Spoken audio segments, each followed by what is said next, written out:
Directional equivalence is this idea where there's no guarantee of return. You can go from a source text item to a target text item and then look for an equivalent back in the source language and culture and not get back to the same place. Equivalence is therefore directional, and it's created by the translator through making choices between available alternatives.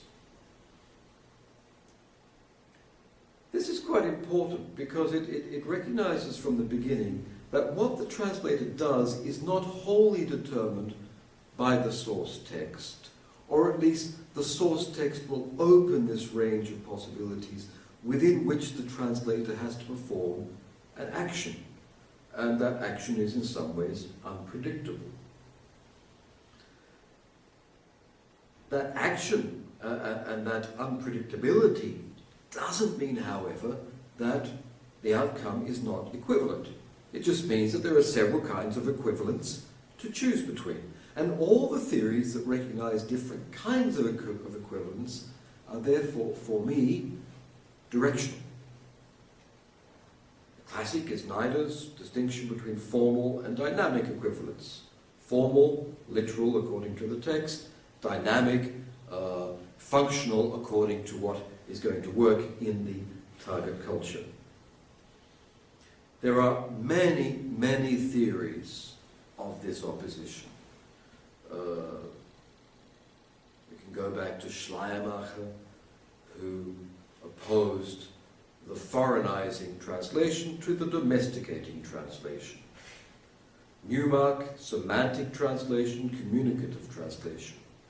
Gilles Lévy, a little different. He said some translations are illusory because they create the illusion that they are not translations. And these would be the domesticating translations or the dynamic equivalents. And these he opposed to anti-illusory translations, those which show that they are translations. Juliana Haus has the same thing. She opposes overt translations, the ones we know are translations, to covert translations, ones that hide their status.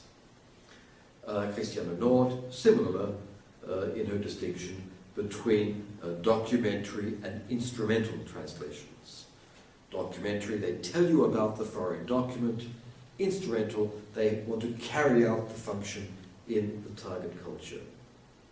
Gideon Turi opposes adequacy to acceptability. Lawrence Venuti opposes resistant to fluent.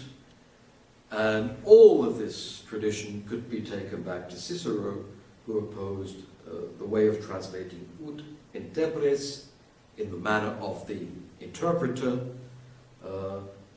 as opposed to ut orator in the manner of the great speaker, of the orator. The interpreter was supposed to be very literal, and giving exactly what the other party had said, whereas the orator could reinvent the text and make it live anew. That's a long, strong tradition. Most of those theorists treat these terms as polarities. There's one extreme there and another extreme there. Although I hasten to add that Schleiermacher said, do not get lost in the middle ground, for reasons that constitute an interesting ideology and have to be investigated, I suggest. I also place within this paradigm of directional equivalence Stargut Gut's application of relevance theory to translation. Because Gut assumes that once you have a translation, the receiver, the user of the text, presupposes a complete interpretative resemblance. That interpretative resemblance, that the way I interpret this text resembles the way the absent source text was or should be interpreted. And that assumption for Gut is enough to define translation, and I suggest what he is defining is actually equivalence. Gut allows that the language is a very imperfect instrument, that texts only give us clues as to communicative intent, that all interpretation, including translation, is a making of selections and choices. So he's very much within the directional paradigm, but he doesn't abandon, I suggest, the paradigm of equivalence at all. I agree very much with Gutten with that view.